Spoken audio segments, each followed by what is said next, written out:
This video shows the steps to change the preset date and time in the FreeStyle Freedom Lite blood glucose meter. With the meter turned off, press and firmly hold the M button until the set display screen appears. With the 0 blinking, it's the reminder alarm setting mode. You can skip this by pressing the M button.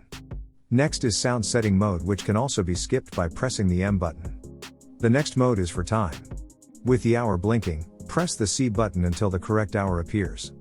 Press the M button to confirm and move to minute setting.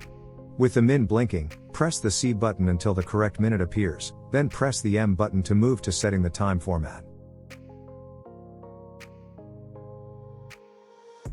With the hour mode blinking, press the C button to move between 12-hour and 24-hour format. Press the M button to confirm and move to setting the date. With the month blinking, press the C button until the correct month appears and press M button to confirm. In similar way, set the day and year.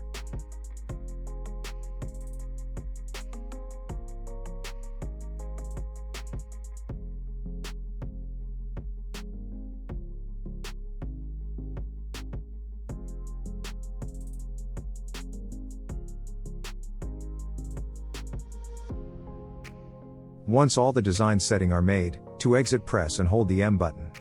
All the changes made are now saved. This is how you can change the time and date on the FreeStyle Freedom Lite blood glucose meter. Thanks for watching.